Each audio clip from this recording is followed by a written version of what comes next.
Pour ce qui est du baptême du Saint-Esprit, je le crois vraiment de tout mon cœur. Amen. Amen. Est-ce que vous croyez aussi au baptême du Saint-Esprit? Moi également je le crois. Je crois dans tous les dons de l'Esprit. La prophétie, les parler en langue, l'interprétation des langues et toutes ces glorieuses choses qui s'opèrent dans le corps de Christ. Je crois que par un seul esprit, nous sommes pas tous baptisés pour former ce corps. Nous sommes tous baptisés par un seul esprit pour former ce corps. Quel est ce corps-là? Le corps du Seigneur Jésus, son église. Amen. Et nous sommes membres. Nous sommes membres et concitoyens du royaume de Dieu. Est-ce qu'il y a les concitoyens du royaume de Dieu ici? Est-ce qu'il y a les membres de ce corps-là de Jésus-Christ? William Branham dit, et frères et sœurs, dans cette précieuse foi, voilà ma position ce soir. Moi je dis ce matin. Inclinons maintenant la tête. Avant de lire les textes que nous avons déjà lus, bienveillant Seigneur, nous nous approchons de ton trône de miséricorde. Car nous n'implorons pas ta loi. Ce matin, moi non plus je n'implore pas la loi divine. Nous n'implorons pas ta justice. Mais nous sollicitons ta miséricorde. Et pitié de nous tous. Seigneur, et souviens-toi que nous sommes poussière de la terre. Et nous sommes sujets à toutes sortes d'erreurs. Et nous te prions de nous pardonner. Et que nous confessons humblement nos torts. Nous prions pour chaque personne qui se trouve dans ta divine présence ce matin. Qu'ils soient purés, les sauveurs, les guérisseurs, quel que soit leur joie, leur paix, leur cuirasse, leur bouclier et leur appui. Accorde le Seigneur. Que l'Éternel ce matin soit votre joie. Qu'il soit votre paix. Qu'il soit votre bouclier. Qu'il soit votre joie. Qu'il soit votre sauveur. Qu'il pardonne vos péchés. William Branham a fait une prière sacerdotale. Amen. Il a rappelé à Dieu que nous sommes poussières. Nous sommes sujets à beaucoup d'erreurs. Nous avons beaucoup de hauts et de bas. Alors l'Éternel soit compatissant vers ce peuple. Amen. Et je le crois. Il est compatissant. Et il sera compatissant pour ce que nous avons. Amen. Alors que nous parlons, qu'il est compatissant. Le dictionnaire nous a dit que c'est partager la même douleur. Prendre les problèmes que tu as, considérer comme si c'est sur lui-même. C'est ça, n'est-ce pas? Maintenant, j'aimerais aussi prendre les dictionnaires de l'âge. Amen. Amen. Nous avons un dictionnaire de l'âge. L'homme en calvitie. William Marion Branham. Il est le dictionnaire de l'âge.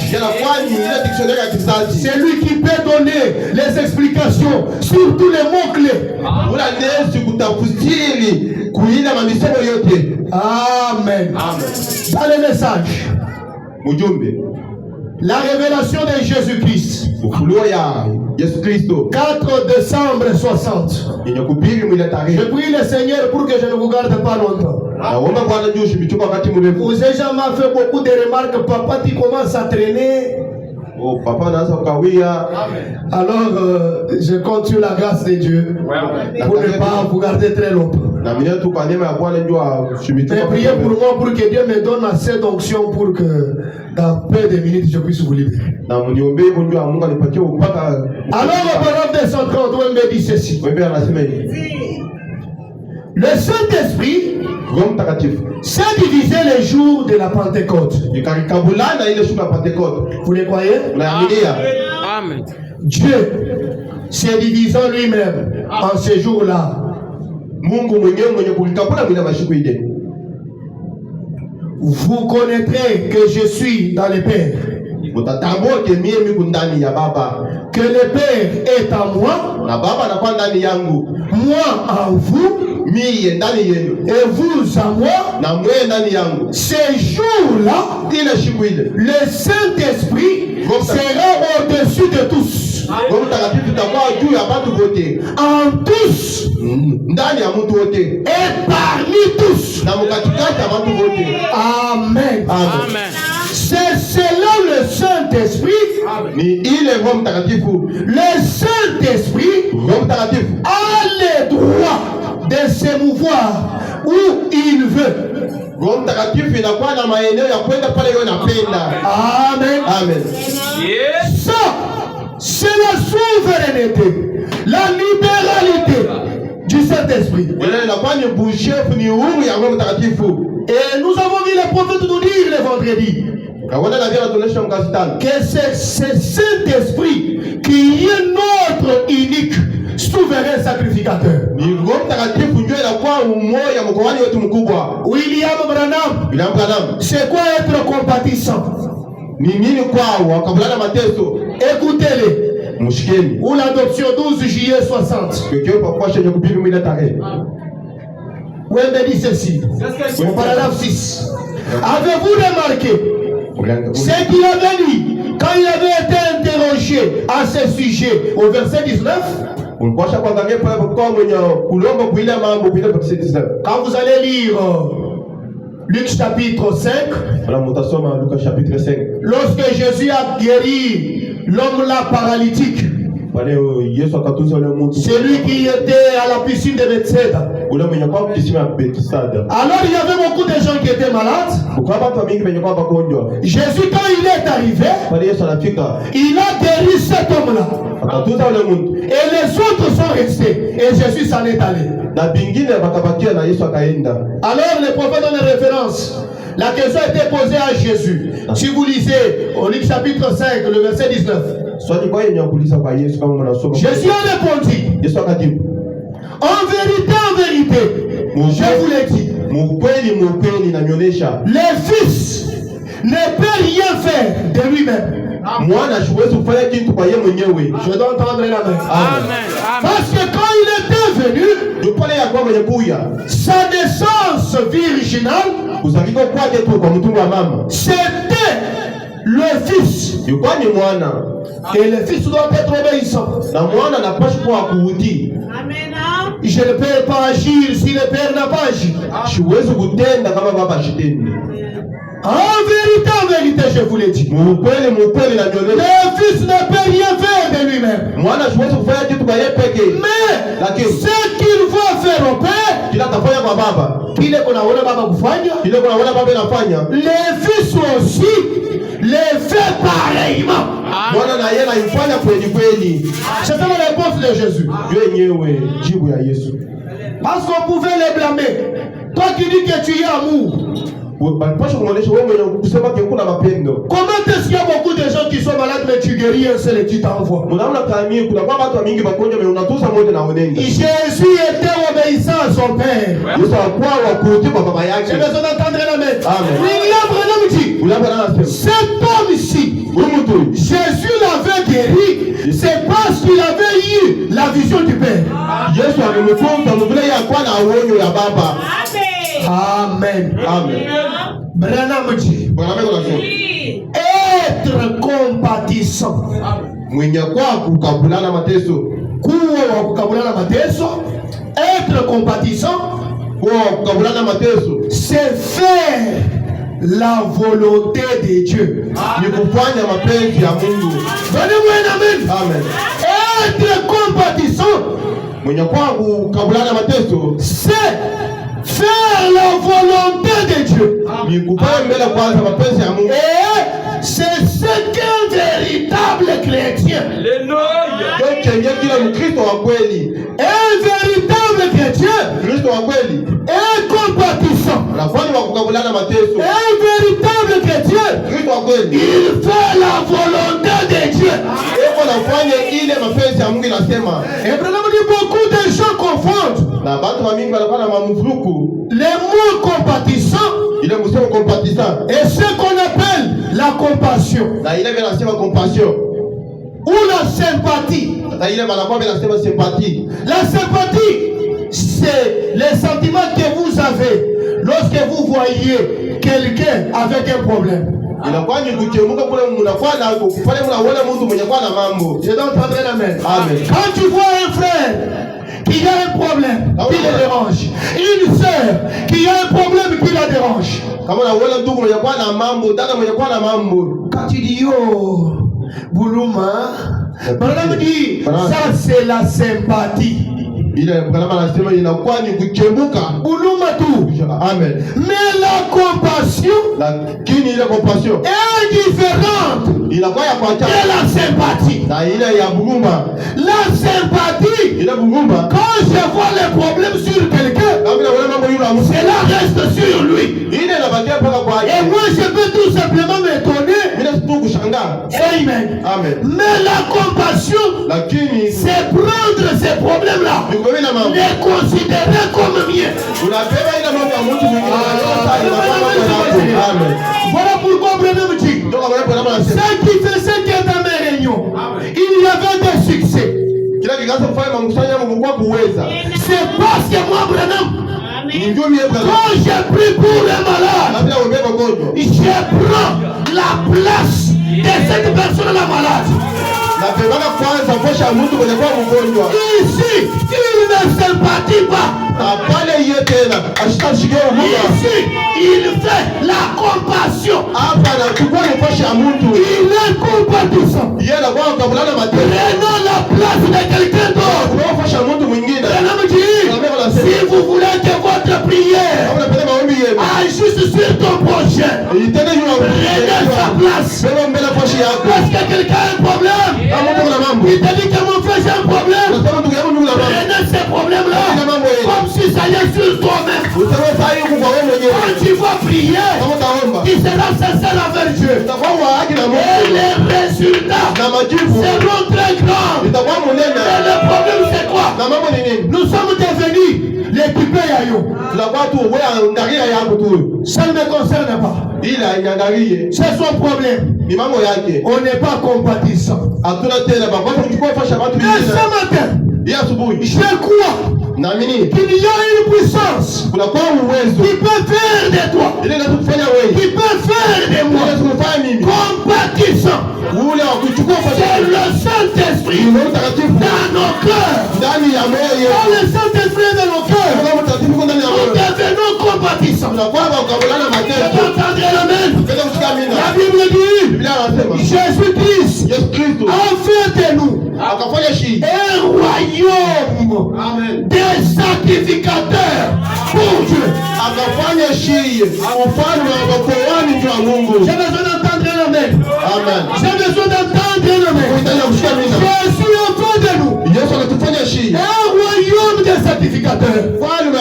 Qui est un sacrificateur? Kuhani ni nani? Il n'est pas un accusateur. Sio kuchonganisha. Il est celui Anakuwa qui plaide en faveur de son frère. Huyo anakuwa anasema kwa faida ya Il plaide en faveur de sa Anakuwa soeur. anazungumza faida ya Même si ma dada. soeur a commis une erreur, Anafanya ngoja. je dirais, Natasema. ce n'est pas ma soeur. Haina dada yangu. Ça c'est le diable Huyu ni shetani. qui a utilisé ma soeur. Anatumikisha dada. Même si c'est mon frère, Kama ni ndugu yangu. je dirais, Nasema. ce n'est pas mon frère. Haina ndugu Ça yangu. c'est le diable Huyu ni qui a shetani. utilisé mon frère. Tena mtumikisha ndugu yangu. Amen. Amen. Il a bonhomme dit, Bila bwana asimu. il y a des gens qui ont mal compris. Kuku bantu benye kuelewa mubaya. Lorsque Pierre a appris que Jésus devait être crucifié, Pale Petero akajua ke Yesu alipaswa mwenye kwa kusulubishwa. alors Na pale il a dit à Jésus akamwonyesha Yesu d'éviter cette mort-là, ya kutosha ule mfu ule. éviter ile lufu, Na kutosha ya ile lufu. éviter kuichola. Kuitola kwenda ngambo na ile lufu. Alors Na pale Jésus a dit à Pierre, Yesu akamwonyesha Petero. arrière de moi Satan, Weko kwa mkongo yani shetani. arrière de moi Satan. Weko mpaka kumkongo yangu shetani. Alors il y a des gens qui pensent Ukwamba tena wazi. que Jésus avait appelé Pierre, que Pierre était Satan. Na ukwamba tena wazi ke Yesu aliita Petero kwa kusema ke alikuwa Même shetani. nous tous ici, quand nous lisons la Bible, Atashi wote c'est kwa comme ça que nous comprenions. Saa zingine ndio On tunaelewa. va être sincère. Arrière de moi Satan. Kwa kumkongole. Parce que c'était Pierre qui avait ouvert la bouche. Juu ni Petero ndio alifungula kinywa. Mais les clairvoyants de l'âge dit, Na mwenye kwa kuona bisasa nasema. quand Pierre parlait, Wala Petero akasema ce n'était pas Pierre qui parlait. Ashukua Petero ndio akasema. C'était Satan qui était en Pierre, qui parlait au travers de lui. Kwani shetani mwenye kwa ndani ya Petero ndio akasema kusema. Voilà pourquoi Jésus lui a dit, arrière de moi Satan. Ndio kwa maana Yesu akasema kusema. Ce n'était pas la personne physique de Pierre. Alikuwa ule mtu ule kwa sababu la Quand ta soeur a commis une erreur, ce n'est pas la personne physique. Aina ule mtu tunaona. Quand ton frère a commis une erreur, ce n'est pas la personne physique. Aina ule mtu Mais tunaona. c'est le diable Lakini ni au travers de ton frère, au travers de ta soeur qui a commis cette erreur-là. Ndio mwenyewe anafanya Voilà kwa pourquoi je vous dis, Ndio maana bwana. si tu as réellement de l'amour, Kama tu unakuwa kwa kweli na mapenzi, tu iras à genoux, utaenda kwa magoti, tu prieras utaomba en faveur de ton frère, kwa faida ya ndugu en yako, faveur de ta soeur. kwa faida ya dada yako. Qu'est-ce que tu vas dire?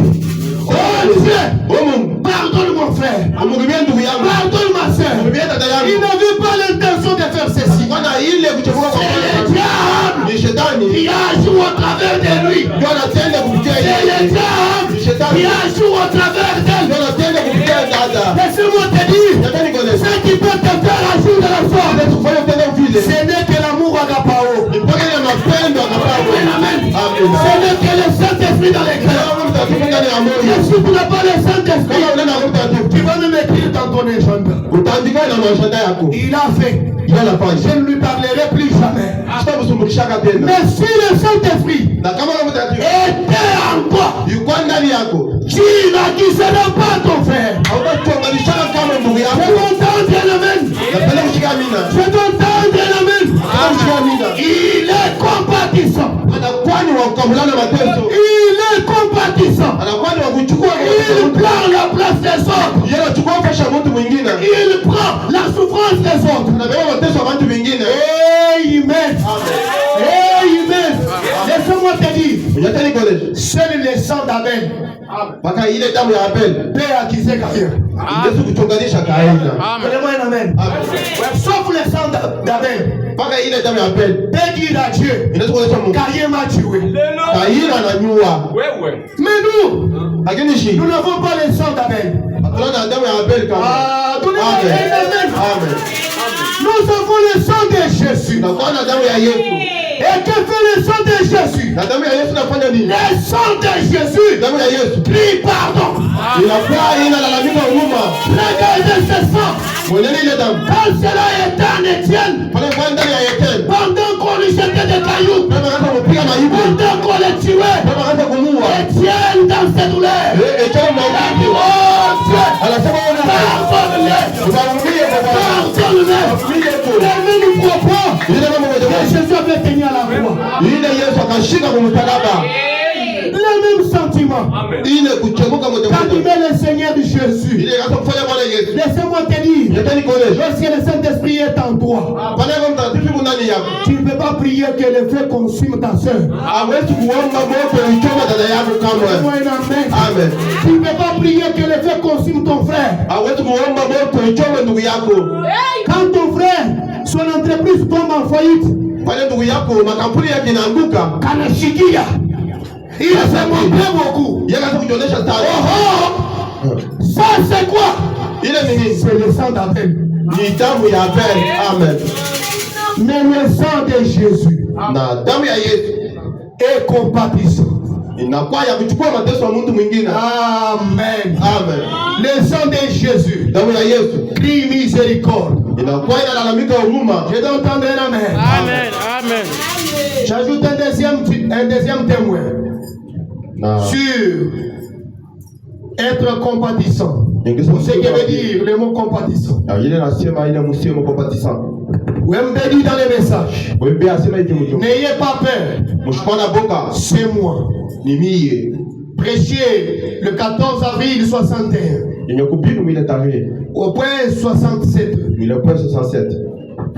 Et les pharisiens et la cour de Sanhédrin, c'est-à-dire l'église, l'ont interrogé. Qu'en est-il de tout ceci? Il a dit, en vérité, je vous le dis, le Fils ne peut rien faire de lui-même. Mais il ne fait que ce qu'il voit faire au Père. Et tout ce que le Père fait, le Fils le fait pareillement. Voilà la compassion. La compassion, c'est être obéissant à la parole de Dieu. La compassion, c'est faire la volonté de Dieu. La compassion consiste à se conformer à la volonté de Dieu. Branham dit, ce n'est pas la sympathie humaine,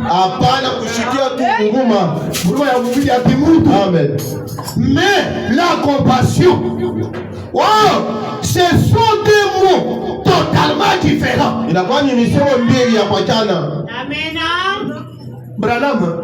Branham n'est pas un primérien.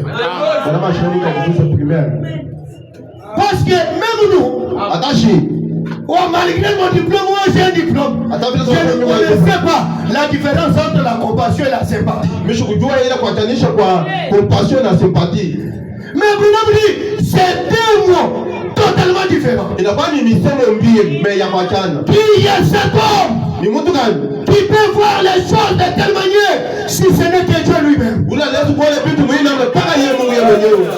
Ça c'était Dieu dans l'homme. Il voyait les choses de la manière qu'il faut. Laissez-moi vous dire ce matin, j'ai raison de croire que Branham c'est un aigle. Un aigle plus il s'éloigne, il va plaire. Alléluia. Amen. Pour voir toutes les petites choses. Pour voir toutes les petites choses. L'aigle s'éloigne. Pendant que toi tu dis je ne vois rien, l'aigle voit quelque chose. Quand il prend de la vol, même la souris en dessous de l'herbe, l'aigle est capable de voir cela. Amen. La sympathie est différente de la compassion. Si ce n'était pas le cas, c'est que Jésus a sûrement fait une terrible erreur lorsqu'il a fait cela. Pourquoi il a laissé les autres malades? Pourtant c'est un guérisseur.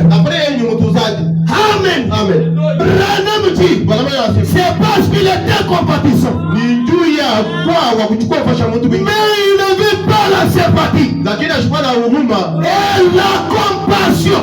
Na ile kubeba nafasi ya mtu. Cela l'amène à agir conformément à la volonté de Dieu. Ile anaweza kumleta juu yeye kutenda kufuatana na mapenzi. Cela veut dire si Jésus avait agi autrement, Ni kusema kama Yesu alitenda, ça ne serait plus la compassion. alitakuja tena kuchukua nafasi ya mtu. Amen. Amen. Et ce dont nous avons besoin, Ile tunakuwa na hitaji c'est de la compassion. ni ya kubeba nafasi ya mtu mwingine. C'est être compatissant. Ni kwa ya kukabiliana na mateso. Amen. Amen. Même quand je tombe, Hata mimi naanguka, même quand je commets une erreur, mimi nafanya kosa, le Saint-Esprit, kwa mtakatifu le Seigneur Jésus, Bwana Yesu le Logos, unaweza kwanza il est compatissant. anakuwa ni wa kuchukua nafasi yako. Branham a dit, Bwana anasema tu connais que nous sommes poussière. wewe ndio chia tunakuwa mavumbi. Branham dit, Branham, ce corps hii mwili n'est pas seulement celui qui nous fait faire le péché, haina ile mwili inatufanya kwanza kutenda dhambi, mais ce corps lui-même c'est le péché. lakini hii mwili yenyewe ni dhambi. Quand je suis dans ce corps, Ndio mimi mwili je suis sujet à beaucoup d'erreurs. bila kwa mambo ya makosa mingi, J'ai des hauts, bila kuanza kupanda j'ai des bas. na kushuka. Aujourd'hui, tu peux me donner le Saint-Esprit, Yesu nikapokea demain tu peux me l'arracher. na kesho yake Pourquoi unaenda cela? Je suis un homme.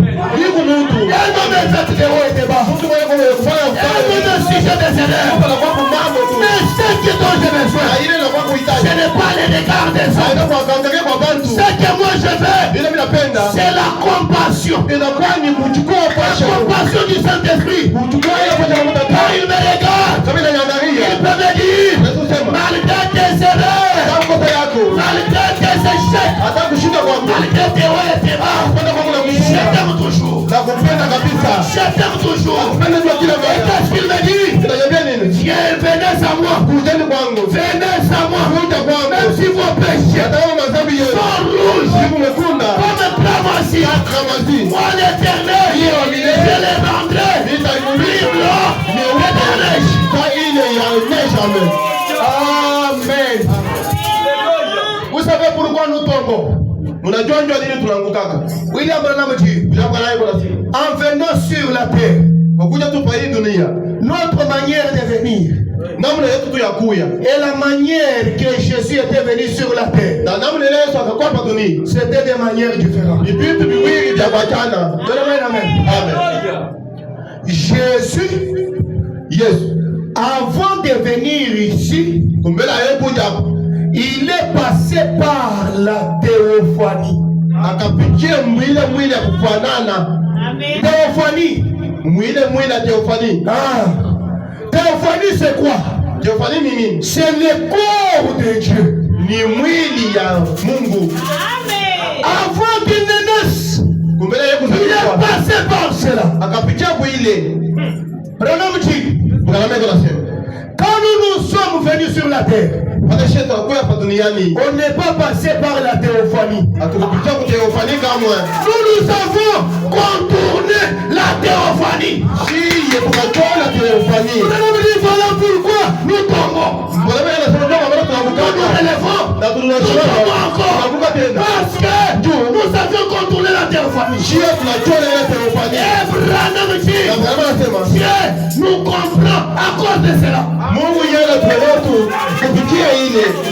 Voilà pourquoi, Kama nani? même s'il t'arrive de tomber, Hata mimi nakufikia ne kuanguka. t'éloigne pas de Dieu. Hapana kwenda mbali na Mungu. Ne priez pas la communion. Hapana kukosha ushirika. Le Saint-Esprit connaît comment tu es fait. Yeye anajua namna inafanya. Il sait très bien. Anajua Tu as contourné la théophanie. wewe unachola. Qu'est-ce que tu dois faire? Unafanya nini? Tu dois venir. Mujie. Tu dois venir. Kuja. Revenez à la maison. Kuja mlango. Revenez à la maison. Kuja mlango. Et Branham dit, Baba wanasema. lorsque tu confesses le péché, Kuna wewe natubu dhambi. très bien confessé, Mzuri yenye kutubu. Dieu n'établit pas un pont. Mungu ashitaweka tena kama kilalo. Mais cette gouffre, Lakini ile lakini ile kufi ile ya kilalo. Ile jungu ile. le Saint-Esprit Kwa mtakatifu. va faire que cela soit aplani. Atafanya ile mapashi. Quand tu es éloigné de Dieu, Wewe kwenda mbali na Mungu. tu peux revenir en contact avec Dieu.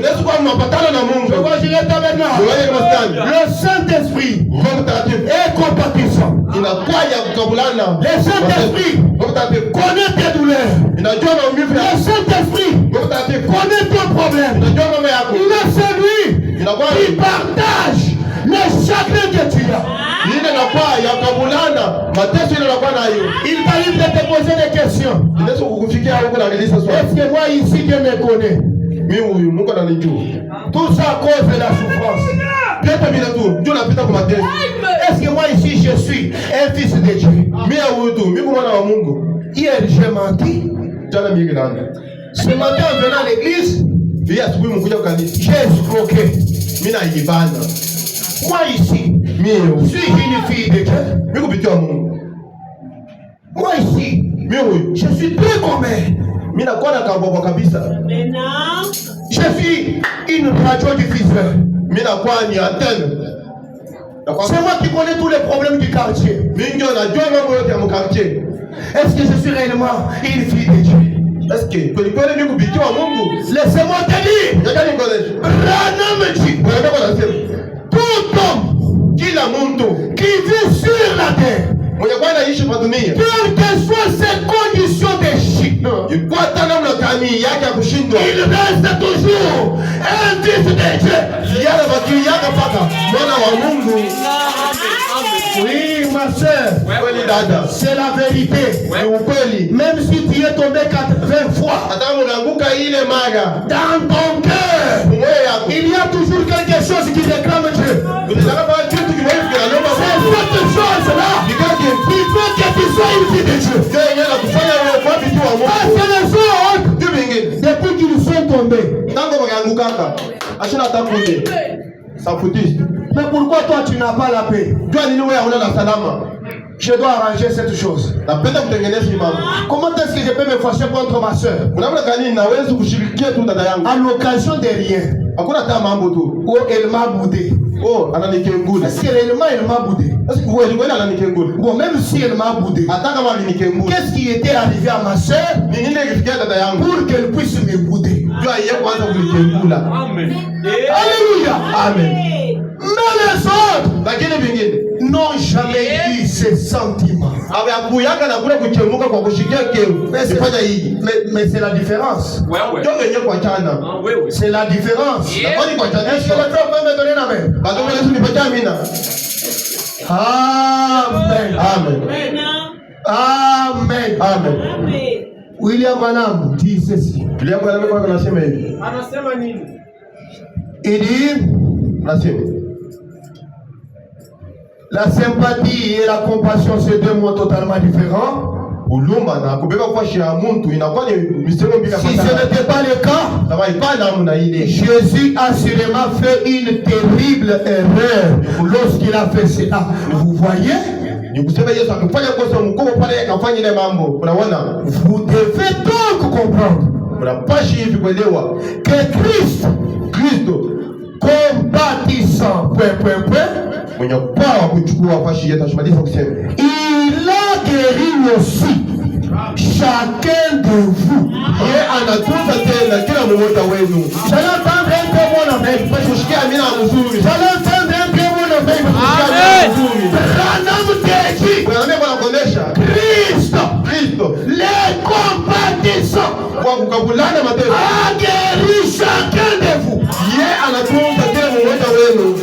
Toi qui étais malade, tu n'es plus malade ce matin. Parce que Christ, les compatissants, vous a déjà guéri. Qu'est-ce qu'il a dit? Par ses maîtrises, vous avez été déjà guéri. Amen. Quand je parle de la guérison, je ne vois pas seulement le corps physique. Je regarde aussi ton âme. Je regarde aussi tes activités. Je regarde aussi ta maison. Je vois tout ce que tu es en train de faire. Cela doit être guéri. Notre Dieu ne fait jamais des œuvres incomplètes. Le Seigneur Jésus, le Dieu de William Branham, fait jamais des œuvres inachevées. Yashafanyaka kazi na kushinda kuimaliza. Écoutez, Mshikeni. Branham prêche Bwana mimi anahubiri une délivrance totale, ufungulivu dans la joie. kutewele ya furaha. Amen. Amen. Une délivrance totale. Unafanya ufungulivu kwa Bwana. Quelque chose me vient dans la pensée. Mawazo. Même si tes enfants étaient possédés par les mauvais esprits, ce matin, Christ les a déjà délivrés. Même si ton travail était déjà bloqué, Christ les compatissant. Il a déjà guéri cela. Même si ton mariage est tourné carrément, Christ les compatissant. Il a déjà guéri cela. Amen. Est-ce que je peux t'ajouter? Est-ce que je peux t'ajouter? Est-ce que je peux t'ajouter? Enfin, je peux t'ajouter. Branham dit, vous êtes libre. Vous êtes libre. Vous êtes libre. Vous êtes libre. Il vous dit cela. Les compatissants. Amen. Branham dit, vous êtes libre. Si vous pouvez croire cela. Si tu ne crois pas, tu seras toujours esclave de la maladie, esclave de la pauvreté, esclave des soucis. C'est quoi ce matin? Il est libéré. Amen. Oui, si vous pouvez voir cela. Les problèmes c'est toi. Les problèmes c'est moi. Faire, Jésus a déjà fait. Mais moi je dois voir ce qu'il a déjà fait pour moi. Amen. Maintenant, croyez-vous que ceci est la parole de Dieu? Et que c'est exactement ce que Jésus a fait? C'est tout. Ils ont rendu témoignage. Levez la main. C'est le Seigneur vous qui avez levé la main. Branham dit, eh bien, s'il s'est tenu ici, c'est lui qui a écrit la parole. S'il s'est tenu ici et qu'il vous parle et qu'il vous confirme qu'il s'est tenu juste ici sur l'estrade, seriez-vous disposé à accepter et dire cela règle les problèmes pour moi? Est-ce que vous les croyez? Est-ce que vous croyez qu'il se tient ici? Alors je l'appelle. Il est compatissant. Il puisse régler ton problème. Il puisse régler ta situation. Cela règle les problèmes pour moi. S'il se tient ici, lui qui a écrit la parole et a dit là où deux ou trois sont assemblés à mon nom, je serai au milieu d'eux. Qui a dit cela? Les compatissants. Alors que je crois que sa présence est là. Maintenant, que ton problème soit réglé. Que la maladie la saute au nom de Jésus-Christ. Tous les liens qui t'est liés. Je prends le pain de la parole. Le nom de Jésus-Christ. Je coupe cela au nom de Jésus. Tout ce lien au nom de Jésus. Le diable n'a pas le droit de te lier. Le diable n'a pas le droit de te séquestrer. Le diable n'a pas le droit de faire de toi son prisonnier. La Sainte-Esprit est ici. Lui, notre unique Dieu compatissant. Il prenne ta place. Il prenne ta place. Maintenant, je vais faire une déclaration. Même si tu as un péché non confessé, J'implore la miséricorde du Saint-Esprit en ta faveur. Que Dieu ne regarde pas ton péché, mais qu'il regarde le service, l'œuvre achevée du calvaire que le Seigneur Jésus a accompli pour toi. Est-ce que tu peux dire Amen? Est-ce que tu peux dire Amen? Je sens qu'il y a quelqu'un qui est lié par l'esprit de prostitution. Au nom de Jésus-Christ, sois libéré. Au nom de Jésus-Christ, sois libéré. Au nom de Jésus-Christ, sois affranchi. Au nom de Jésus-Christ, sois changé. Amen. Amen. Amen. Amen. Amen. Le Saint-Esprit, il n'est pas un accusateur.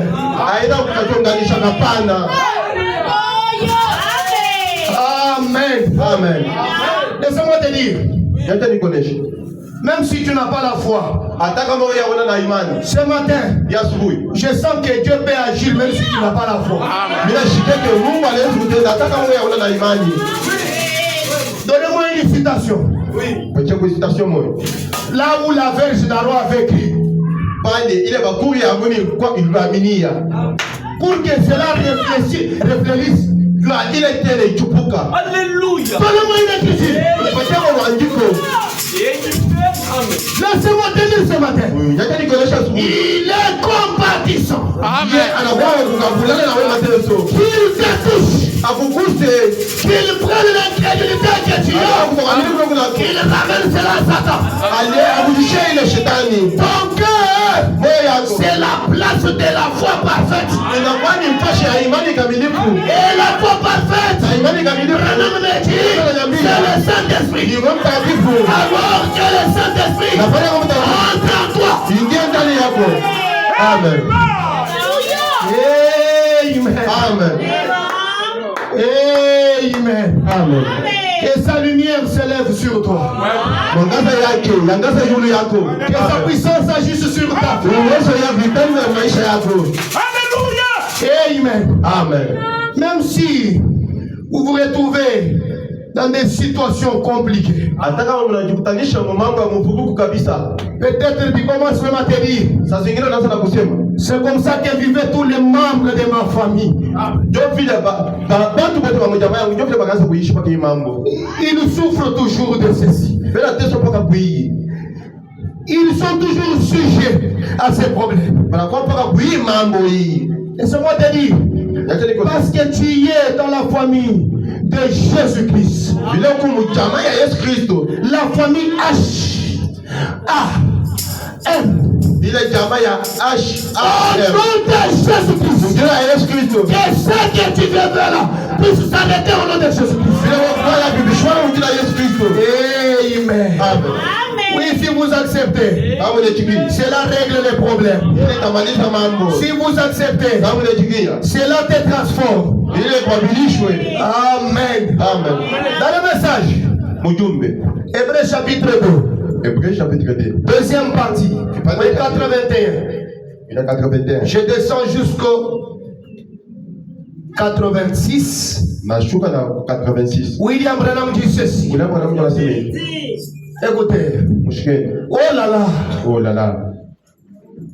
Il n'est pas devenu un ange.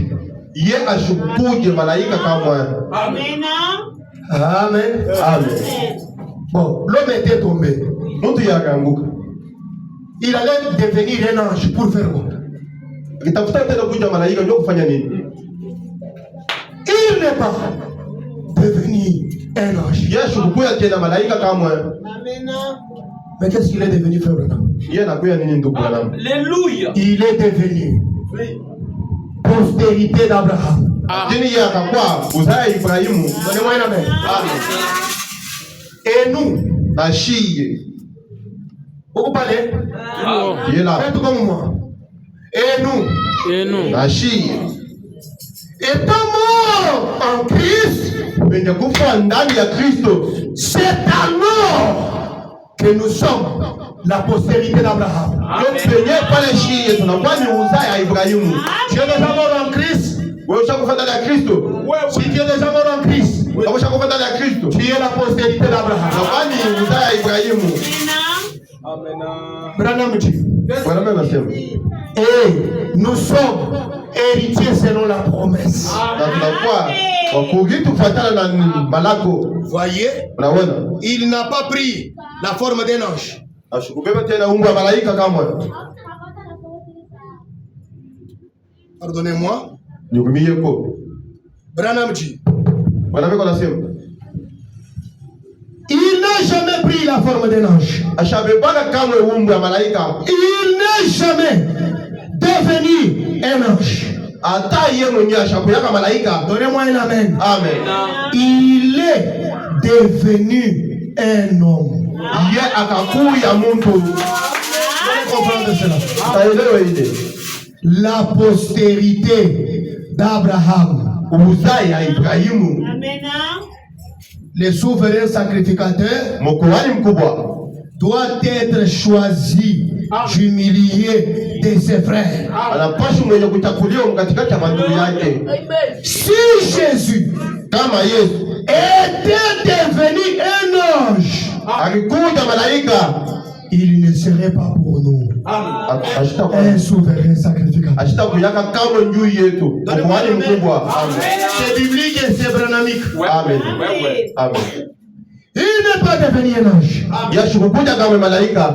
Branham dit et a pris les guillons de la mort dans sa propre chair. Akabeba ufashi alufu mwili yake mwenyewe. Pour faire quoi? Ndio kufanya nini? Pour nous réconcilier avec Dieu. Ndio kutupatanisha pamoja na Mungu. Toi qui étais déjà séparé de Dieu, Mimi mwenye kwa kuachana na Mungu. Jésus-Christ Yesu Kristo est devenu un homme. anakuja Mungu. Il est devenu la postérité d'Abraham. Anakuwa ni uzao ya Ibrahimu. Pour que toi qui étais séparé de Dieu, Kwa wewe mwenye kuachana na Mungu. il soit réconcilié avec Dieu. Mfano unapatana na Mungu. Parce que la Bible dit, Biblia inasema il est le médiateur entre Dieu et les hommes. anakuwa kusimama katikati ya Mungu na Mungu. Amen. Amen. Et maintenant, Na hapa sasa. hein? Maintenant, Hapa sasa. je dis bien, maintenant, Nasema mzuri hapa sasa. ce n'est pas demain.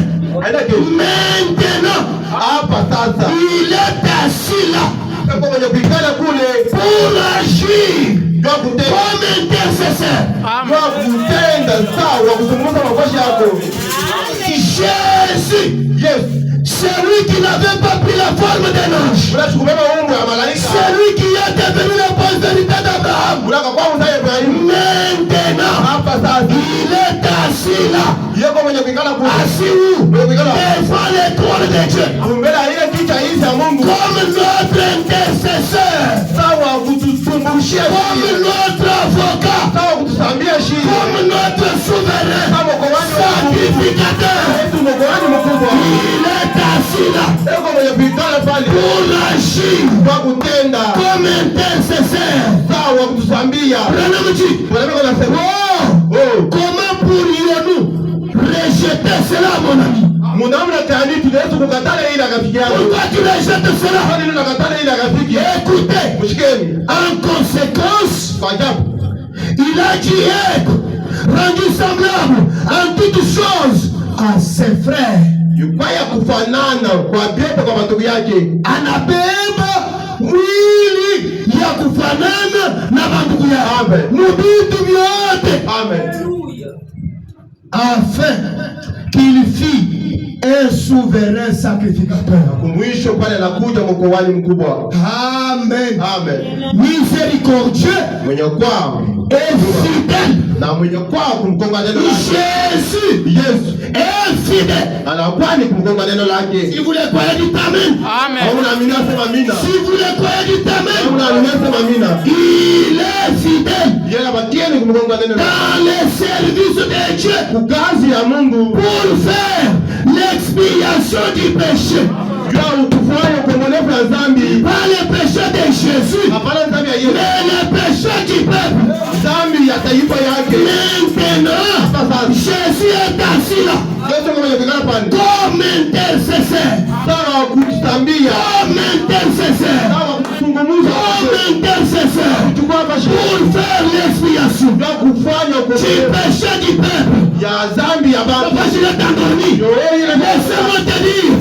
Parce qu'il intercède. Les péchés sont pardonnés. Parce qu'à la prière de Jésus, Dieu l'exauce. Comme preuve, devant la tombe de Lazare, Jésus a crié, oh Père, je te glorifie, et c'est que tu m'as toujours exaucé. Mais j'ai pris à cause de leur incrédulité. Mais j'ai crois que tu m'as toujours exaucé. Ce matin, Jésus devant les trônes intercède. Il fait l'expiation du péché du peuple, du péché des sauvages. Que le diable te libère, que la foi te libère, que l'esprit qui te libère te libère. Au nom de Jésus-Christ. Parce que maintenant même, Jésus est assis devant les trônes de Dieu, en train de faire l'intercession, en train de faire l'expiation. Car mon esprit, c'est-à-dire on a ôté, on a enlevé, on a esquivé, on a chassé. Il n'y a plus d'ombre, il n'y a plus de tâches. Cela est ôté, cela est enlevé. Il fait l'expiation du péché. Amen. Si quelqu'un se sent que ses péchés sont pardonnés, qu'il crie Alléluia. Ne cédez pas les diables. Les diables viennent en train de te lier. Je vois comment est-ce que les gens sont distraits. J'ordonne à la distraction. Jésus qui t'aime maintenant. Amen. Toi, esprit de distraction. Oui, il y a distraction. Tu n'as pas le droit ici. Au nom de Jésus. Ce service a été consacré depuis la nuit par quelques frères ici. Et même ceux-là qui priaient dans leur maison. Tu n'as pas de place ici. Je t'ordonne au nom de Jésus de quitter cet auditoire. Que le peuple reconnaisse ce que Jésus a déjà fait pour eux. Et ce qu'il est en train de faire au nom de Jésus-Christ. Amen. Branham dit, il est fidèle dans le service de Dieu pour faire l'expiation du péché du peuple.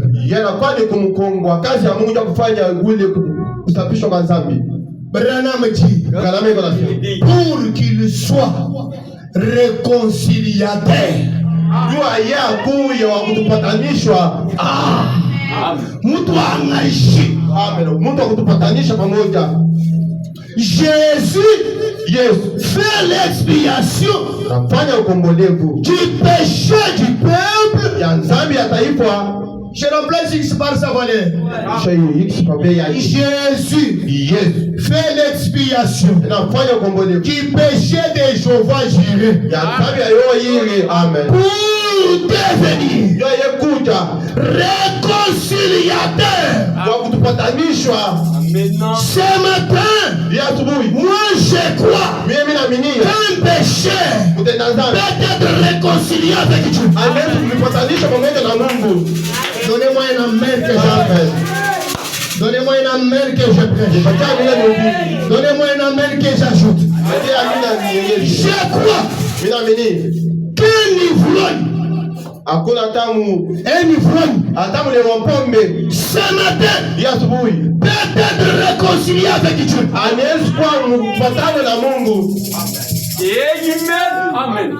Si vous ne le croyez pas, moi je le crois. Ce matin, moi je crois qu'un pédé peut être réconcilié avec Dieu. Parce que maintenant, Jésus est assis en train de faire l'intercession. Si seulement tu peux croire, maintenant même, Tu peux te rencontrer avec Dieu. Unaweza kupatana na Maintenant même, tu peux te réconcilier avec Dieu. unaweza kuwa unapatana na Mungu. Amen. Branham dit ceci. Bwana anasema hivi. Le plus grand miracle, Miujiza moja mkubwa. ce n'est pas ressusciter les morts. Hapana kufufua bafu. C'est épatant. Kwa kushangaisha. Le plus grand miracle, Miujiza mkubwa. ce n'est pas faire parler les mioués. Hapana kusemesha babubu. Donnez-moi une amen. Amen. Le plus grand miracle, Miujiza mkubwa. ce n'est pas guérir les paralytiques. Hapana kutoka wakiwete. Mais quel est le plus grand miracle selon Frère Branham? Lakini ni nini miujiza? Branham dit, Bwana anasema. le plus grand miracle, Miujiza moja mnene. c'est quand Dieu Ni kama Mungu peut prendre un pécheur, anaweza kuchukua mtenda dhambi. une pécheresse, Mtenda dhambi mwanamke les prendre, ya kumbeba, les laver, kumsafisha, les nettoyer, les sanctifier, et faire de lui un fils ou une fille de Dieu. Voilà le plus grand miracle. mwenye miujiza moja mnene. Amen. Et je veux ce matin Napenda ya asubuhi. que ce plus grand miracle, Ile miujiza moja mnene ile. que moi j'appelle le plus beau miracle, Ile mimi naita miujiza mzuri. puisse s'opérer dans ta vie. Tendea maisha yako. Même si les gars te disaient, Hata wewe shetani tu anaweza vas partir en enfer, Nenda mkienda. tu peux lui, Kuoneshe les compatissants est ici. wa kuchukua pashi yangu hapa. Le Saint-Esprit est ici. Utatufi hapa. Le Saint-Esprit est ici. Utatufi hapa. Tu vas Satan. Wewe unaonyesha Tu kisha. me dis que je vais aller en enfer. Unaniambia mimi tata mkienda. Mais moi je suis libre. Mimi kuhuru. Je marche. Mimi natembea. Si je vais aller à l'église, je vais. Kama mimi napenda wale wale mimi. Et les voleurs de la croix, Lakini mjambazi wa il lui avait donné la chance. wewe mpatia baki. Personne ne lui avait donné la chance. Kama mtu anampatia baki. Mais à ce moment-là, Amina wakati il était à côté du compatissant. ngambo ya kushika Le huruma. compatissant l'a regardé. Kwa kushikia huruma na Toi, tu ne parles pas mal de moi. wewe unasema njua vibaya Tu sana. reconnais qui je suis. Wewe unatoa kile mimi niko. Tu me dis que quand je partirai, Wewe unasema kwa mimi tendaka. que je me souviens de toi. Mimi nikukumbuka wewe. Mais écoutez, Mshikie. à cause de ta foi, Kupitia sauti à yako. cause de ton attitude, Kupitia ile hali yangu. je vais contourner. Mimi tachola. Je vais contourner. Tachola. Je vais contourner. Tachola. Je vais contourner. N'attendez pas quand je partirai. Mais ce soir même, ce soir même, ce soir même, je serai avec toi dans le paradis. Mwile paradhi amen. Ça c'est ce que les compatissants fait. Yenyewe ya kuchukua pesa tunafanya. Et celui qui a la sympathie Na ule anakuwa na kushika tu bulumu. peut seulement regarder Yeye siku kuangalia. et dire j'ai pitié de lui. Anasema tu mimi namshikilia bulumu. Et c'est fini. Kuna maliza pale. Mais quand les compatissants arrivent, Na pale wa kuchukua pesa kwa nakuya. il change Yeye anabadilisha. beaucoup de choses. Anabadilisha namna Pourquoi bibi. je lui ai donné moi un amen? Wewe utamka. Même si toi-même tu t'étais déjà jeté en enfer, Hata kama wewe mwenyewe kwasha kuitupa mkienda. ce matin, Hii asubuhi. je te fais sortir de là par force. Na kutosha ile kungufu. Oui, par force. Bila kutosha Tu kungufu. ne seras pas en enfer. Hata kuleta ile Je mkienda. te fais sortir de là. Kutosha kuile. Amen. Branham dit, Bwana anasema. lorsqu'Adam a péché, Wanadamu akitenda dhambi. il a mangé l'arbre de la connaissance du bien et du mal. Akakuwa kuile mtu vibaya na vizuri. Dieu a placé des chérubins Mungu akaweka avec des épées flamboyantes. na ile mabiki Et cela empêchait Adam de revenir et de manger l'arbre de la vie. na ile kashingisha Adamu njua yeye kukuja na kule ile mcha uzima. Est-ce que je peux vous révéler un mystère? Yesu umefunua siri moja. À l'ouverture des sceaux, Ufungulifu ya mauru. les chérubins ne chassent pas Adam de venir manger l'arbre de la vie. Na masharibani kumwandama kama ya Adamu ndio yeye kwa kule kule mcha uzima. Mais à l'ouverture des sceaux, Kile Mungu ufungulifu ya mauru. les chérubins appellent Adam à venir manger l'arbre de la vie. Na yeye anamuita Adamu ndio yeye kwa kule mcha Et uzima. ce matin, je suis un chérubin. Na mimi ninakuwa Revenez à l'arbre de la vie. Mungu kule mcha uzima. Revenez à l'arbre de la vie. Revenez à l'arbre de la vie. Ne fuyez pas de la présence de Dieu. Uwepo ya Mungu. Amen. Amen. Amen. Amen. Wembe dit. Wewe peko nasema hivi. Anasema nini? Oui, écoutez ce qu'il sème. Mshikie kile yeye anasema. Amen. En conséquence, oui, j'ai déjà lu cela. Laissez-moi me retrouver. L'homme dit ceci.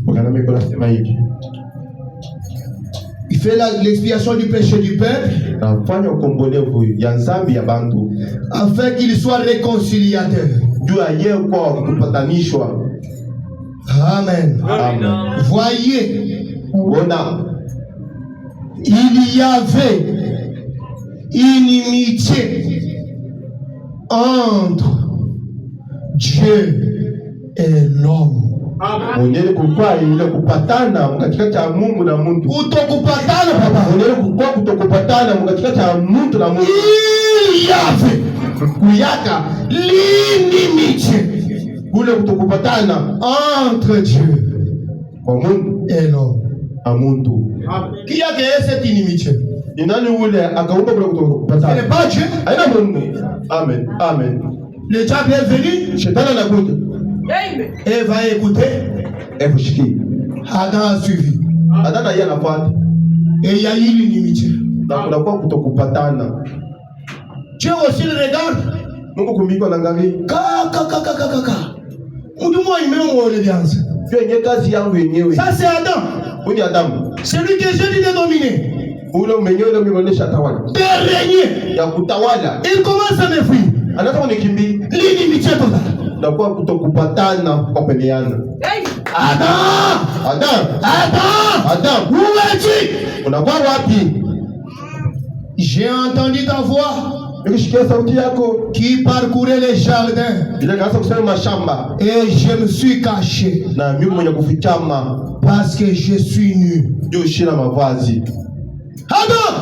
Adam, qui t'a prêché ce sermon là? Ni nani ule anakuhubiri ile mahubiri? La femme que tu m'as donnée. Amen. Bibi mwenyewe ule unipatia. Amen. Femme, bibi, qui t'a appris ça? Nani anakufundisha hii? Les serpents. Nyoka. Alléluia. Amen. Mais Dieu ne pouvait pas regarder l'homme dans ces conditions-là. Lakini Mungu yaje mbele kuangalia Mungu mwile ali. Il ne pouvait pas accepter que l'homme soit totalement séparé de lui. Ashukupanda mbele kuitikia mtu akoma ya kuachana naye. Alléluia. Amen. C'est ainsi qu'il a pris la forme non pas d'un ange. Ndio vile akabeba umume hapana ya malaika. Il est devenu yanakuja la postérité d'Abraham. Uzaya Ibrahimu. Amen. Amen. Pour devenir réconciliateur. Kwa kutupatanishwa. Me donner un amen, c'est très bien. Vous regardez les micros. Ma caprice est technique. Mais nous prêchons. La Bible dit. Ou la Bible interprétée. Il dit ceci. Il y avait l'inimitié entre Dieu et l'homme. Et aucun homme, on a envoyé les anges, les prophètes, ils ne pouvaient pas prendre votre place. Amen.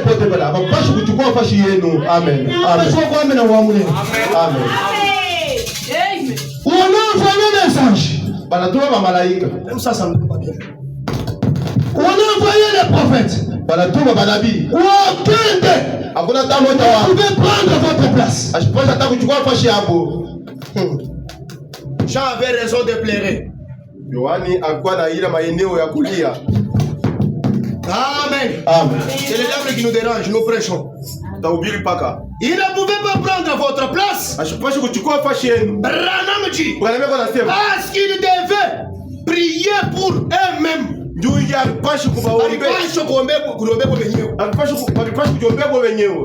ne pouvait pas prendre cette place. Écoutez. Alors, il a envoyé les prophètes. Il a envoyé les justes. akatuma watu wauaki. Et rien de tout cela Hakuna hata kitu kimoja ne pouvait pas faire l'expiation. akipasha kufanya ukombolevu. Donnez-moi un amen. Il a envoyé les anges. Akatuma malaika, Il a envoyé les prophètes. akatuma manabii. Et rien de tout cela Hakuna hata kitu ne kimoja pouvait faire l'expiation. akipasha kufanya ukombolevu. Mais Lakini lui est descendu. yeye mwenyewe akashuka, Il est devenu yeye anakuja l'un de nous. mmoja wetu. Amen. Dieu lui-même Mungu yeye mwenyewe est descendu. yeye anashuka, Il est devenu yeye anakuja l'un de nous. mmoja katikati yetu. Et vous devez comprendre Unapaswa kuelewa que le verbe descendre, Non. selon Frère Branham, ce n'est pas quitter le roi en bas. kuna kumfanya kushuka, hapana kushuka kumbia kufika hapa, Mais cela veut dire changer de forme. kusema kubadilisha maumbo. Dieu lui-même Mungu yeye mwenyewe a changé de forme. anabadilisha maumbo, Il est devenu l'un de nous. anakuja mmoja katikati yetu. Amen. Amen. Amen. Amen. Amen. Il est devenu l'un de nous. Anakuja mmoja katikati yetu. Branham dit, Bwana anasema, je voudrais bien que nous ayons plus de temps maintenant. napenda shipote tukua na wakati hapa sasa. J'aimerais vous faire voir la loi du rachat. Napenda kumionesha ile sheria ya ukombolevu. Mais nous n'avons pas le temps. Na shia tuna na wakati. Comme moi non plus. Sawa.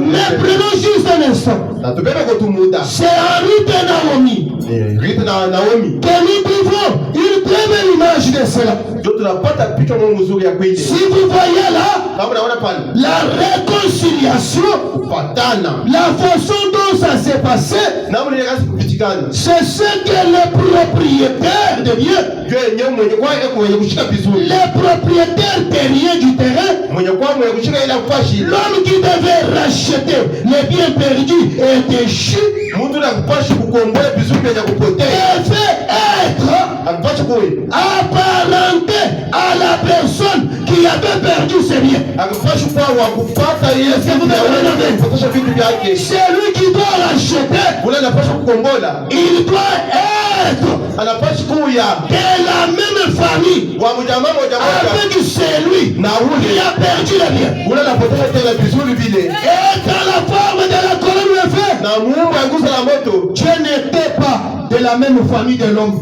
Mungu ashukua tena wa mjamaa moja moja na mtu. Amen. Parce que l'homme était cher.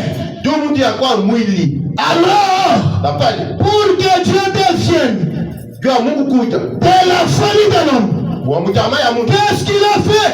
Jana fanya nini? Il a pris la forme Akabeba umbo. appelé Jésus. Yeye kuita Yesu. Un homme Muntu. qui marchait. Ule akaanza kutembea. Un homme Muntu. qui vivait. Ule akaanza kunywa. Un homme Muntu. qui dormait. Ule akaanza kulala. Un homme Muntu. qui marchait comme tous les hommes. Ule akaanza kunasaba watu wote. Ce n'était pas pour rien. Alikuwa ndio hapo. Quand il avait fait cela, Fanya kufanya ile. il avait fait cela Alifanya ile. pour bien connaître l'homme. Ndio akutambua mzuri mtu. Amen. Laissez-moi te dire, Unataka nikole. si Dieu Kama Mungu n'avait pas pris la forme de Jésus, asikubeba umbo ya Yesu. n'allait pas connaître ce que c'est la fin. Hatukupasha kujua ni nini mwisho. Jala. Hatukupasha kujua ni nini Il jana. ne pouvait pas connaître, il ne pouvait pas. Ashukupasha mbele kutambua C'est quoi la disette? ni nini magumu. Il ne pouvait pas connaître Ashukupasha kutambua ce que c'est la mort. ni nini yenye lufu. Il ne pouvait pas connaître Ashukupasha kujua c'est quoi être pauvre. ni nini kwa maskini. Il ne pouvait pas connaître Ashukupasha kujua c'est quoi manquer une maison. ni nini kushinda nyumba. Mais il est descendu, Pale yanashuka il est devenu un homme. yanakuwa ni Mungu. C'était pour connaître l'homme, Yuko ni njua yeye kwanza kutambua mtu. pour compatir avec l'homme. Njua yeye kushikie kwa maumivu pamoja na mtu. Donnez-moi un amen. Patia amina. Donnez-moi un amen. Patia amina. Voilà pourquoi Branham dit, Ndio kwa sababu anasema quand tu pries kama kuna omba pour que Dieu te donne la nourriture, jua Mungu akupatia chakula, dites-lui, umuoneshe Seigneur, Bwana, tu connais unajua ce qui me tourmente. ile nafanya inanyangaisha. Souviens-toi Quand tu marchais sur cette terre, tu as failli faim. Tu as regardé les figuiers. Ce n'était même pas la saison. Mais parce que tu avais faim, tu as même maudit l'arbre à cause de ta faim. Maintenant, chef, quand tu parles de la sorte, Jésus se rappelle. Il connaît comment la faim. Il va travailler quelqu'un. Et qu'est-ce qu'il va faire? Il va te donner à manger. Quand tu manques de vêtements, tu dis Jésus, Seigneur, souviens-toi, le jour de ta chair, tu n'avais qu'une robe. Tu as manqué toutes ces choses. C'est pour que moi cherche cela. Donnez-moi les habits. Comme il a vécu au milieu des hommes, il connaît cela. Il peut compatir à cela. Je vais entendre l'amen. Quand tu manques la maison, quitte à Jésus. Oh Seigneur, souviens-toi. Tu as marché sur la terre. Tu n'avais pas de maison. Tu as dit les oiseaux ont leur nid. Les renards ont leur tanière. Mais le Fils de l'homme n'a pas eu de mettre sa tête. Donne-moi la maison. Comme il avait marché au milieu des hommes, comme il est un frère parmi les hommes, il connaît toutes ces choses. Il prendra ta place. Il va te donner la chose que tu cherches. Pourquoi cela? Il est compatissant. Amen. Amen. Il peut interdire aux autres la boisson. Celui qui connaît les conséquences de la boisson. Il peut dire aux autres de ne pas commettre l'adultère. Celui qui connaît les conséquences de l'adultère. Donnez-moi un amen. Amen. Amen. Prenons Dieu. Voyez là l'histoire de Ruth et Naomi. Vous allez voir ce que c'est. Un parent rédempteur ou celui qui devra accomplir le droit du rachat. La façon dont ça s'est passé, c'est ce que les propriétaires terriens ou de la terre, l'homme qui devait racheter le bien perdu devait être apparenté à la personne qui avait perdu le bien. C'est pour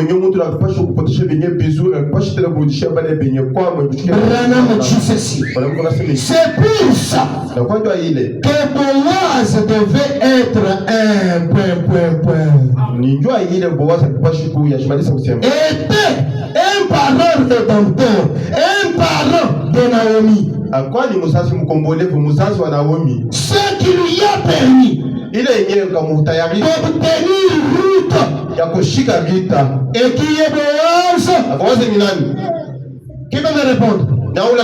Oui, c'est la sainte. Que Dieu bénisse. Boaz, c'est le Seigneur Jésus. Je crois que quand j'avais donné la leçon sur la rédemption, beaucoup n'étaient pas là. On dit Ruth, c'est le type de l'église des gentils. Et Naomi, c'est le type de la vieille église orthodoxe, une église juive. Celle qui devrait être rachetée, c'était Naomi. Mais quand Boaz a voulu racheter les biens de Naomi, la joie d'Israël, ce qu'Israël avait perdu, c'est ainsi qu'il a eu l'épouse des nations. Nous que nous sommes. C'est par là que nous sommes entrés dans les plans de la rédemption. Si ce n'était pas le cas, nous serions toujours des païens. Amen. Amen. Branham dit, il devait être capable de le faire. De racheter ce qu'il avait perdu. Et Boaz, à la porte, a rendu un témoignage public. Et notre Boaz a rendu un témoignage public à la porte de Jérusalem. Il a rendu un témoignage public sur le mont Golgotha. Au Calvaire, il a rendu un témoignage public. Amen. Le Seigneur Jésus-Christ. Branham dit, je suis au paragraphe 86. Et c'est pour ça que Christ, Dieu, a dû devenir notre parent. Il est descendu. Et il est un homme. Et il a subi la tentation. Et on s'est moqué de lui. On l'a raillé. Persécuté, ignoré, appelé Belzébul, et méprisé, et condamné à la peine capitale. Il a souffert la mort.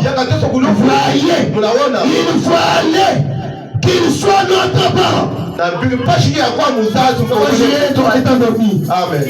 fallait qu'il soit notre parent. Il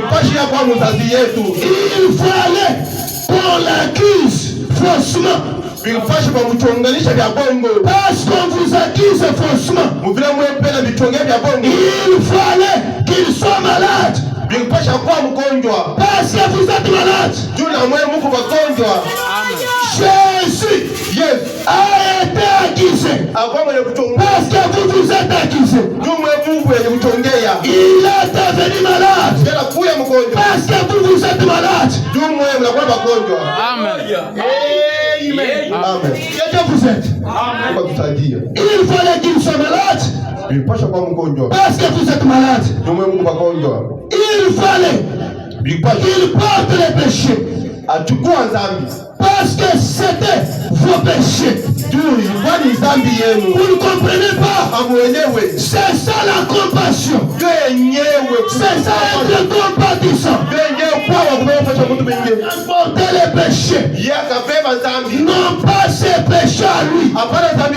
Lui a été tenté en toutes choses. Il n'avait jamais commis de péché. Mais le péché qu'il a transporté, c'est parce que toi, tu étais incapable de transporter cela.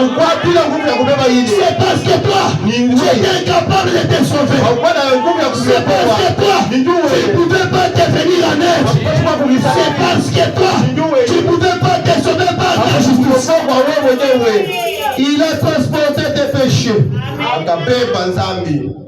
Parce que c'était vos péchés. Je ne sais pas si vous comprenez pourquoi je vous ai dit qu'il est compatissant. Qui pouvait se sauver?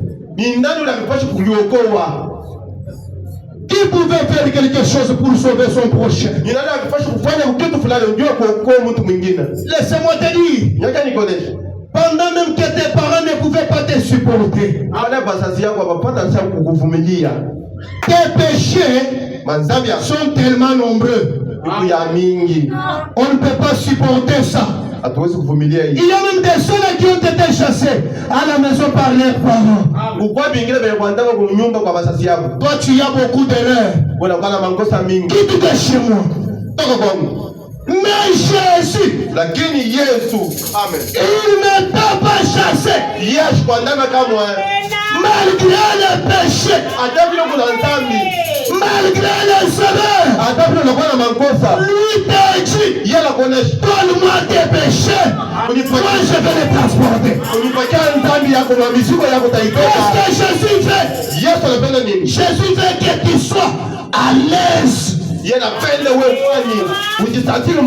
tu marches aisément.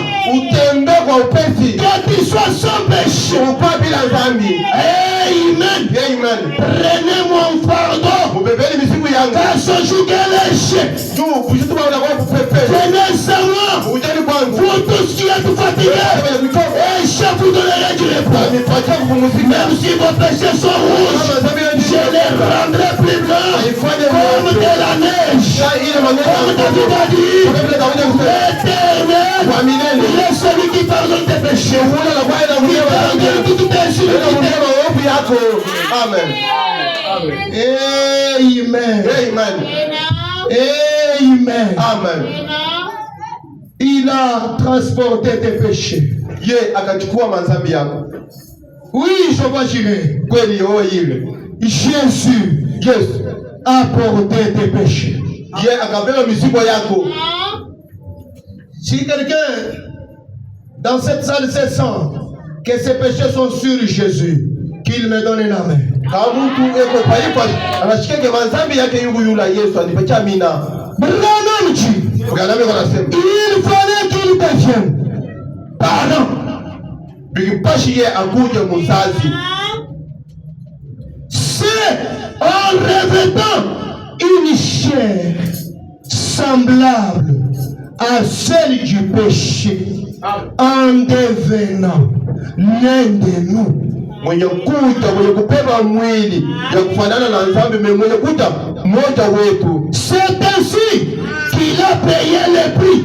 Jo hivi ya akalipa bei Et nous a rachetés. na akatukombola Et nous a ramenés à la communion avec le Père. na akatuleta tena kuushiriki na Baba. Oh! Oh, Quel sauveur! ni nani mkoani? Mkoani kani? Mkoani gani? Quel sauveur! Ni nani mkoani? Il n'y a pas de mots Hakuna pour exprimer cela. ndio kutangaza ile. Car il a été soumis lui-même dans ce qu'il a souffert. Ndio yeye akombe kuweka kwa bila kitendo. Branham anasema Et peut secourir ceux qui sont tentés. na anezi kukimbilia pale penye kupimwa. Et il a été tenté lui-même. Bakoma yempima yeye mwenyewe. Il peut secourir. Anezi kusaidia. Il peut te secourir. Anezi kukusaidia. Vous qui êtes tentés. Mwe penye kwa Mungu. Il peut me secourir. Anezi kunisaidia. Moi qui suis tenté. Mimi mwenye kupima. Amen. Amen. Amen. Amen. Branham dit, Branham anasema secourir. mwenye kukimbilia. Secourir. Secourir. Secourir. Secourir. Ça veut dire Ni kusema compatir. ni kusema kushikia mateso pamoja.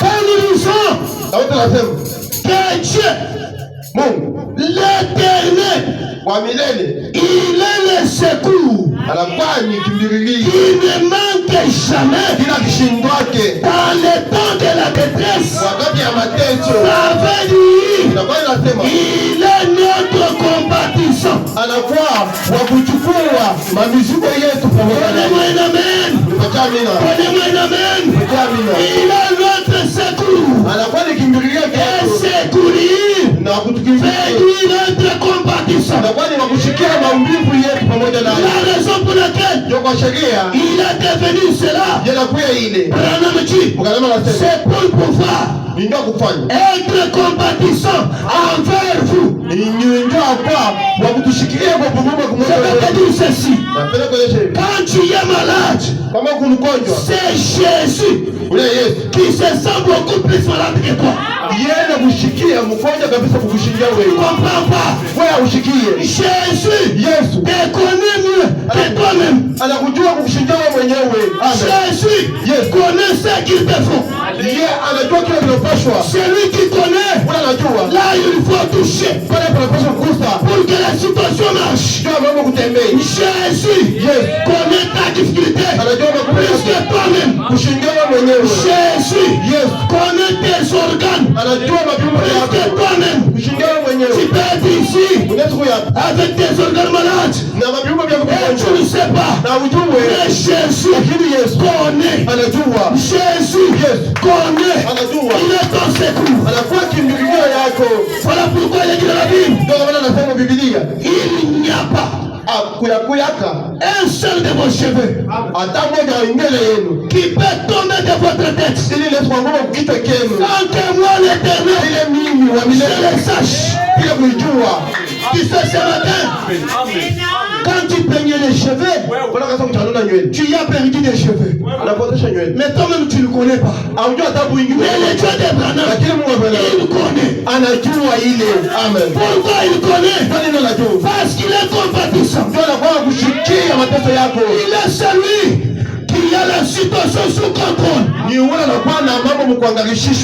d'entendre amen. Quand tu manques les enfants, Jésus-Christ, il est compatissant. Quand tu manques l'argent, Jésus-Christ, il est compatissant. Quand tu manques le Saint-Esprit, Jésus-Christ, il est compatissant. Quand tu manques de maison, Jésus-Christ, il est compatissant. Quand tu manques de vêtements, Jésus-Christ, il est compatissant. Amen. Amen. Amen. Branham dit, il est compatissant envers vous. C'est pas tout ce que j'ai expliqué là, je ne sais pas si vous comprenez. Parce que la manière dont les autres me regardent, c'est comme si ils sont venus accompagner les autres. Mais ça, c'est un message qui devrait te réjouir. Même si tu as un problème ce matin. Ça, c'est un message qui te pousse à toi. Amen. Béni soit le nom du Seigneur.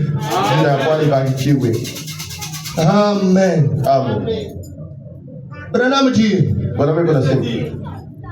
c'est pour pouvoir être compatissant envers vous. Qui êtes point. Écoutez ceci. Qui avait, vous qui avez, vos hauts et vos bas. Amen. Hein? Il est devenu compatissant à vous qui avez vos hauts et vos bas. Je vais clarifier. Nzambi mumanye n'ubwanyu wewa n'ujishita. Amen. Amen. Mumanya. Amen. Mais lui est venu pour être compatissant à vous qui avez des hauts et des bas. Et vos petits moments où vous êtes en dedans et en dehors. Même des fois quand tu sors de la parole, tu connais. Amen. Et il est compatissant.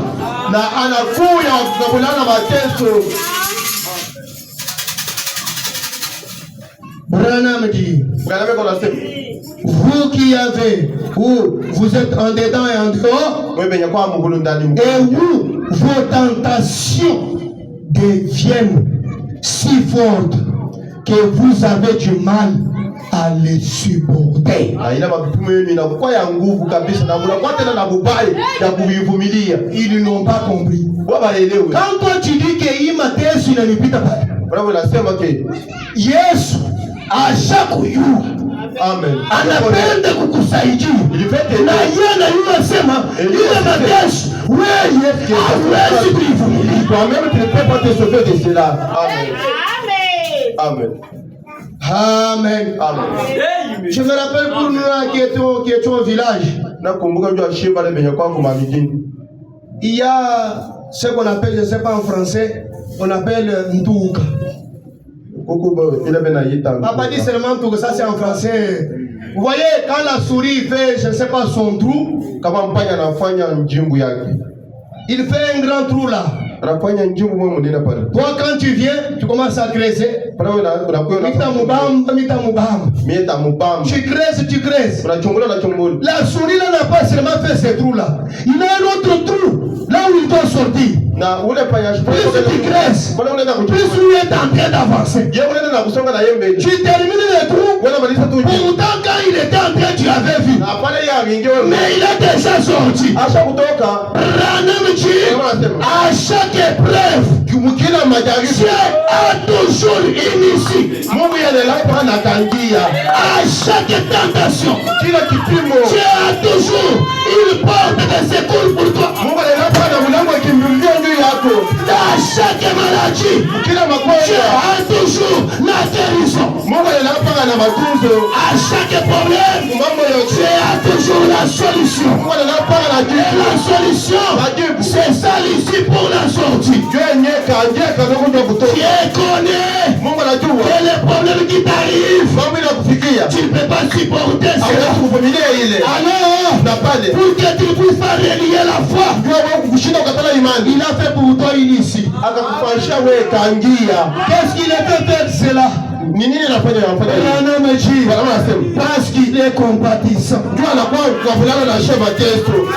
Je peux avancer. Branham dit ceci. Quand Israël était en Égypte, sous le fouet, sous le chef des corveaux, ils ont commencé à pleurer. Seigneur, tu avais dit à notre père Abraham. Tu avais dit à notre père Abraham. Tu avais dit à notre père Abraham. Branham dit, quand le temps est arrivé, Dieu qui savait que maintenant il ne peut pas supporter l'Égypte. Qu'est-ce que Dieu a fait?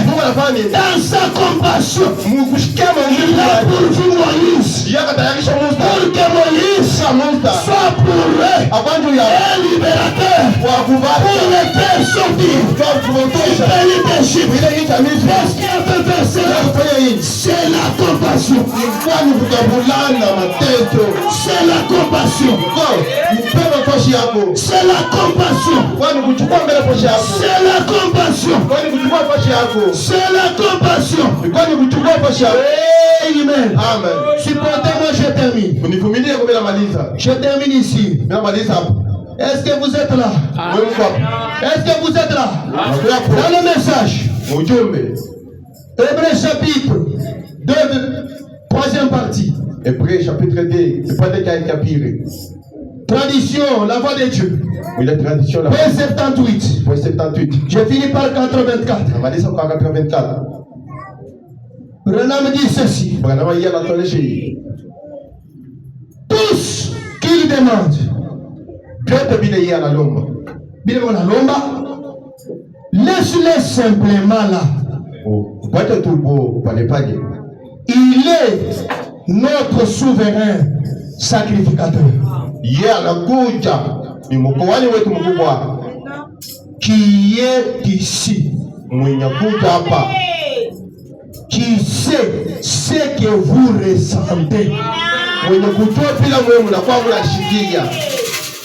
Il sait comment vous réconcilier. Mais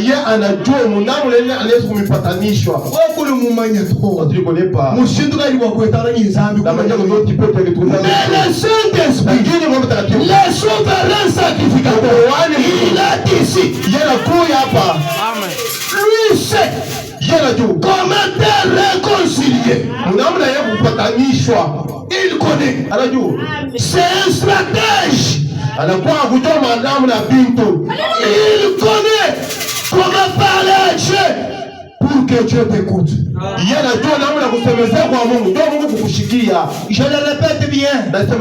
Il connaît ce que vous ressentez. Tu me dis que tu as des douleurs. Le Saint-Esprit est ici. Il connaît ce que vous ressentez. Tu te poses la question. L'année scolaire est terminée. Comment je vais scolariser mes enfants l'année prochaine? Toutes les questions que tu te poses là, le Saint-Esprit Connais ce que vous ressentez. Amen. Il sait comment vous réconcilier. Vous ramener dans la grâce. Amen. Que Dieu vous bénisse. Et comment vous ramener à la santé. Tu es malade, tu ne peux pas te guérir. Le Saint-Esprit connaît comment te ramener à la santé. Le Saint-Esprit peut se débrouiller en ta faveur.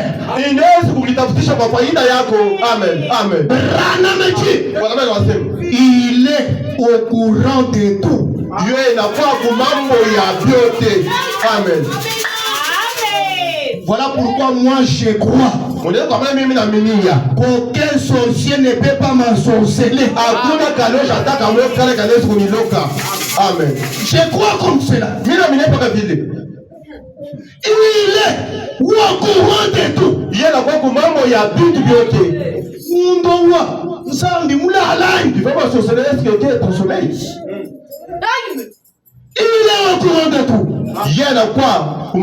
de tout. Il a souffert. Quand vous n'avez pas un lieu où vous puissiez reposer votre tête, il a vécu la même chose. Quand vous n'avez qu'un seul vêtement de rechange, il a vécu la même chose. Il est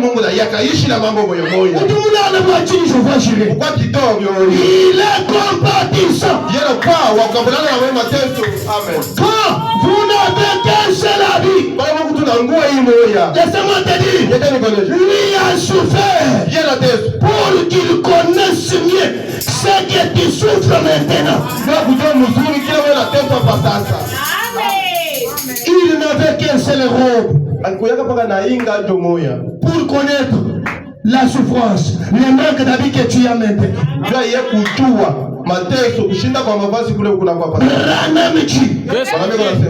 Quand on se moque de vous, quand vous n'avez qu'un seul vêtement de l'échange,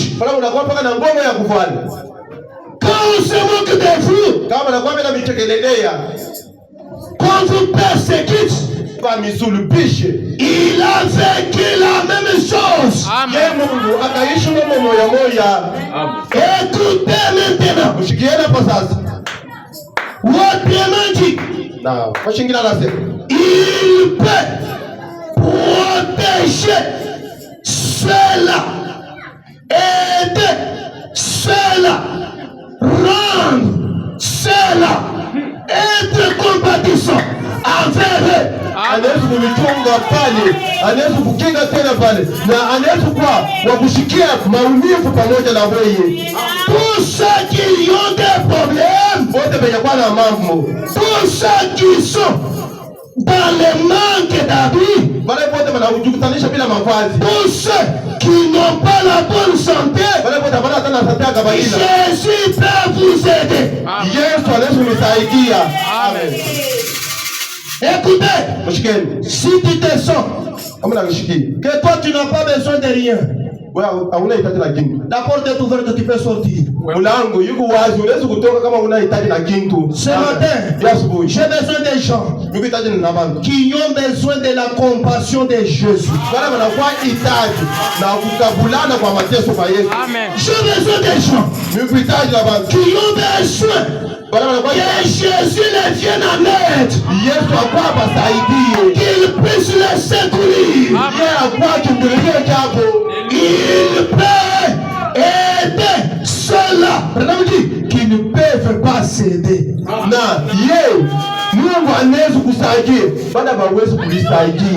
Amen. Il peut secourir ceux qui ne peuvent pas se secourir. Être compatissant envers eux. En effet, David est devenu homme. Branham dit afin de ressentir ces choses. Vous vous souvenez l'autre soir? Nous avons enseigné là-dessus, n'est-ce pas? Que Dieu avait dû la mort possédait un aiguillon, un élément de frayeur toute leur vie. Ils étaient dans la servitude à cause de la mort. Alors Jésus est venu afin de retirer à la mort son aiguillon. Et quand il gravissait la montagne, vous vous souvenez comment nous avons illustré cette petite tache rouge sur sa tunique. Comment ça vient? Au bout d'un moment, ils ont formé ensemble une grande tache. Il y avait des éclaboussures de sang de lui.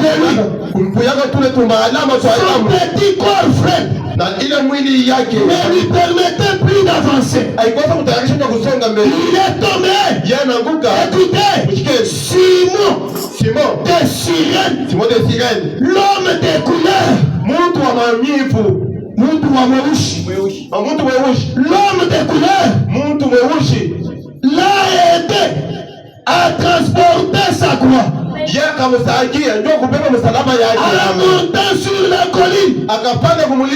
Et quand ils l'ont cloué sur la croix, et qu'il a réclamé de l'eau, tout homme qui saigne a besoin d'eau.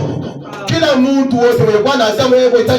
vous souvenez l'autre soir, quand j'étais blessé par, écoutez, les cerfs, la biche, a sauté soupir après un coup d'eau. Et si mon-même soupire après toi, oh Dieu, si le cerf est blessé, et qu'il est vivant, qu'il perd du sang, s'il faut qu'il arrive là où il y a l'eau, il faut qu'il arrive là où il y a l'eau, sinon il mourra. Amen. Branham dit, Simon de Cyrène a aidé le Seigneur Jésus à transporter sa croix.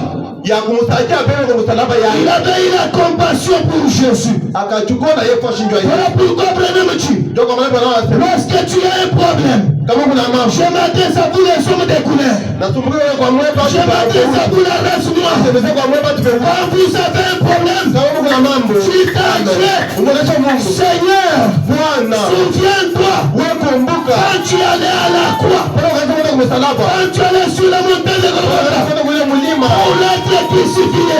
Il y avait un de mes ancêtres, un homme de couleur, celui qui t'avait aidé à transporter ta croix. À transporter ta croix. Viens-moi en aide de Jésus. Branham dit, quand vous dites tout cela, j'ai été obligé d'entrer en action. Pourquoi cela? Il n'a jamais été devant la personne. Pendant que je demande de vous tenir debout, je lis ceci dans le message, la commission de Moïse, verset 7. Branham dit, quand les gens ont commencé à crier, oh Dieu, fais ceci pour nous, fais cela pour nous, envoie-nous une délivrance, envoie-nous point. Que des milliers parmi son peuple mouraient chaque année de cancer et ainsi de suite. Alors Dieu entendit leur cri. Et ne pensez-vous pas que c'est tout aussi possible pour Dieu d'envoyer la délivrance pour les malades? Ne pensez-vous pas que c'est possible? Je crois que c'est possible. Je crois que c'est possible. Pour que Dieu envoie la délivrance pour les malades. Amen. Il peut envoyer la délivrance pour les malades. Qu'il fit sortir le peuple de l'esclavage là-bas, en Égypte. N'est-ce pas qu'il est tout aussi compatissant à vos cris? Ne le croyez-vous pas? N'est-ce pas il est aussi compatissant à vos cris? Qu'il écoute vos cris. Et tout le temps qu'il avait entendu les leurs.